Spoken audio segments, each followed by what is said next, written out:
আমগুৰিৰ সংঘটিত হৈছে মানৱ সমাজক লজ্জানত কৰা এটা অমানৱীয় কাণ্ড। নিজ পুত্ৰৰ হাতত নৃশংসতাৰ বলি মাতৃ। মাতৃক চোতালতে খৰি জাপি জ্বলাই দিলে পুত্ৰই।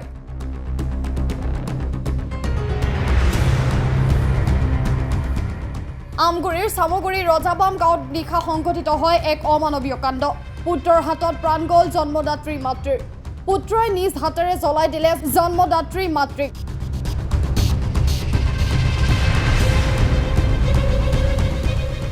আমগুৰিৰ ৰজাবাম ডিব্ৰুৱালত সংঘটিত হৈছে এই নৃশংস কাণ্ড।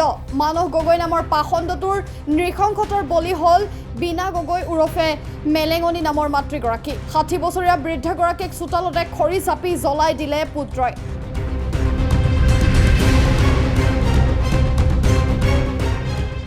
আমগুৰিৰ মানৱ সমাজক লজ্জানত কৰা এই ঘটনাই সৃষ্টি কৰিছে ব্যাপক চাঞ্চল্যৰ। শনিবাৰে নিশা সংঘটিত এই ঘটনাৰ পিছতে আমগুৰি আৰক্ষীয়ে আটক কৰিছে হত্যাকাৰী পুত্ৰ মানস গগৈ। দীৰ্ঘদিন ধৰি কুলাংগাৰ পুত্ৰই মাতৃক শাৰীৰিকভাৱে অত্যাচাৰ চলাই আছিল। অত্যাধিক মদ্যপান কৰি মাতৃক নিৰ্যাতন চলাই অহা কুলাংগাৰ পুত্ৰই আজি চোতালতে জ্বলাই দিলে জন্মদাত্ৰী মাতৃক।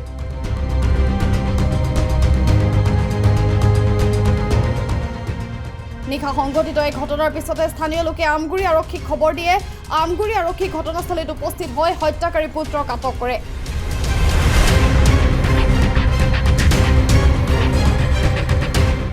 যোৱাকালি বীণা গগৈ নামৰ মাতৃগৰাকী ৩০ বছৰীয়া পাষাণ পুত্ৰই জীৱনতে জ্বলাই হত্যা কৰিলে। বৰাহীবাৰীৰ লগতে আমগুৰিৰ লগতে সমগ্ৰ শিৱসাগৰ জিলাখনৰ বাবে আজি এটা লজ্জাজনক কথা হৈছে। যিহেতু আজি মাতৃ দিৱস, আজি এই মাতৃ দিৱসৰ দিনাই আজি এনেকুৱা পৰিস্থিতিৰ সন্মুখীন হ'ব লগা হৈছে।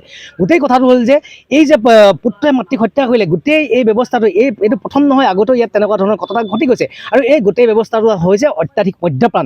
প্ৰতি গেলামালৰ দোকানে দোকানে, প্ৰতি ঘৰে ঘৰে চুলাই মদৰ অবৈধ বেহা, প্ৰতি ঘৰতে ইয়াত চুলাই পায়। এই চুলাই সেৱন কৰিয়ে মাতৃক হত্যা কৰাৰ দৰে পৰিঘটনা হ'বলৈ পালে। আৰু এই অঞ্চলত দেখা গৈছে 4খন থানাৰ ভিতৰত অৰুণাচলী সুৰাৰ অবাধ প্ৰচলন, লালিগুৰৰ অবাধ প্ৰচলন। গোটেই এই 4খন গৰিসাগৰ, আমগুৰি, হালুৱাটিং আৰু নামটি, এই 4খন থানাৰ ভিতৰৰ ওচৰতে থানাৰ সন্মুখতে কৰিডৰ হিচাপে ব্যৱহাৰ কৰি আছে। কিন্তু প্ৰশাসনে চকু মুদা খুলি ভাও ধৰি আছে। আৰু আবকাৰী বিভাগ নামৰ এটা বিভাগ আছে, ভাড়াঘৰত থাকে আমগুৰি। এই আবকাৰী বিভাগটো কোনো কামেই নাই, কেৱল মাত্ৰ লালিগুৰ বেপাৰী বা চুলাই বেপাৰীৰে পইচা ল'বৰ কাৰণে বহি আছে।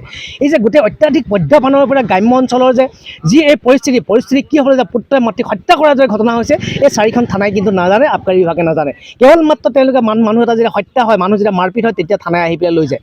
তাৰ আগত যে কিহৰ পৰা হৈছে এইবিলাক তদন্ত নকৰা আমি দাবী জনাইছোঁ।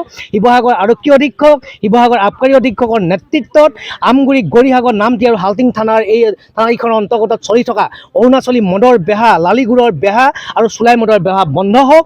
আৰু এই যে মানস গগৈ নামৰ 30 বছৰীয়া পাষাণ পুত্ৰই বীণা গগৈ নামৰ মাতৃগৰাকী হত্যা কৰিলে, আৰু তেখেতে যে এই বাগানৰ এটা সৰু ঘৰত থাকিব লগা হ'ল। কি পৰিস্থিতিত পৰি এই ঘৰত থাকিব লগা হ'ল, আৰু কি পৰিস্থিতিত পৰি এই পুত্ৰই মদ্যপান কৰিব লগা হ'ল, এই এনেকুৱা এটা বাগানৰ এটা ঘৰত তেখেতে কিয় থাকিব লগা হ'ল, সম্পূৰ্ণ তদন্ত হ'ব লাগে।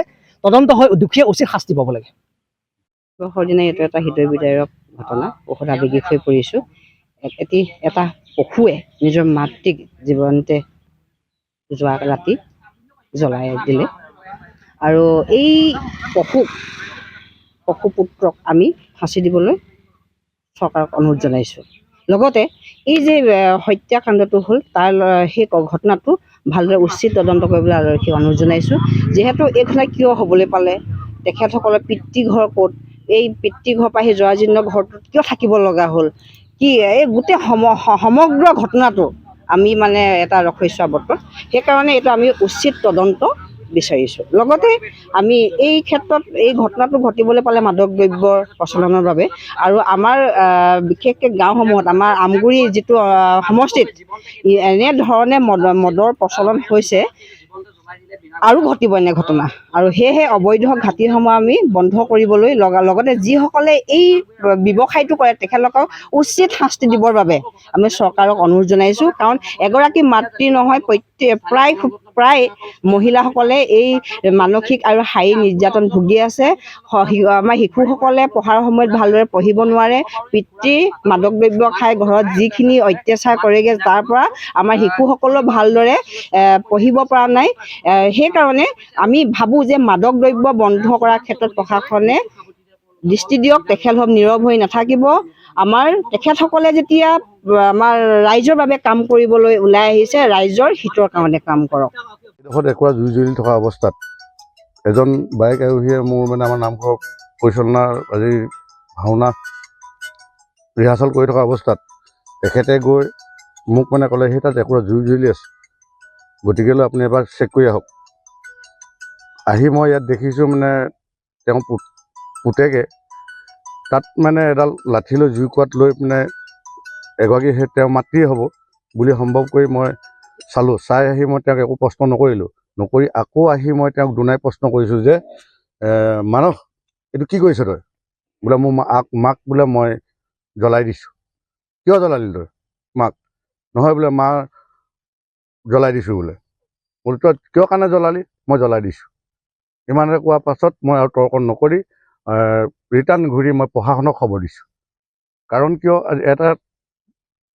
এগৰাকী মাতৃক যেতিয়া নেকি এটা পুত্ৰই ইয়াত জ্বলাই দিছে, কাৰণ বিভিন্ন ধৰণৰ ইয়াত মানুহ আছে, সেই মানুহখিনি যাতে নভচক বুলি মই প্ৰশাসনৰ সহযোগত প্ৰশাসনক মই খবৰ দিলোঁ। প্ৰশাসন আহিলে, প্ৰশাসনৰ স্পটত পাইছে যে প্ৰশাসনে কি সিদ্ধান্ত কৰে প্ৰশাসনে কৰিব।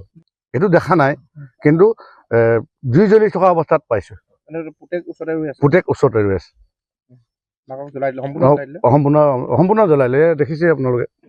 মানস গগৈ। মাকৰ নামটো বিশেষ মই নাজানিম। ৰজাপান বিবলপুৰ। তাৰমানে দুইটাৰ মাজত পৰিছে। কি কাৰণে হ'ব পাৰে ঘটনাটো? কি কাৰণে হ'ব পাৰে মানে বিশেষ ল'ৰাজনে মদ পানী খাই অলপমান উদ্ভতানি কৰিছে, আৰু দুই একেও মানে এই ৰাস্তাই অহা যোৱা কৰি থাকোঁতে দেখেও মাৰপিট কৰা মাকক। পৰিস্থিতিটো সেইটোৱে হ'ব। কি লাগিছে মাক আৰু পুতেকৰ মাজত, সেইটোতো আমি ক'ব নোৱাৰিম। মানসিকভাৱে বিকাৰগ্ৰস্ত আছিল ল'ৰাটো? মানসিকতা এইভাগে একো নাই, কিন্তু কৰ্ম কৰি মাক পুতেক দুইটাই খাই থাকে আমি দেখাত। ঘৰত অকল মাক আৰু পুতেক। আগতো এনেকৈ হাই হুলস্থুল কৰি থাকে, কিন্তু আজি তেওঁ নিজৰ মাকক নিজে জ্বলাই দিছে।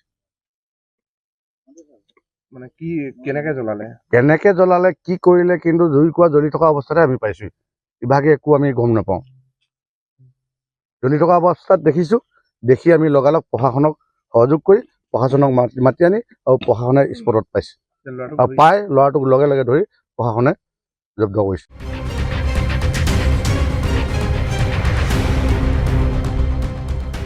গৌৰীসাগৰৰ পৰা ছাদ্দাম আলীৰ ৰিপৰ্ট, টাইমছ মিডিয়া 24।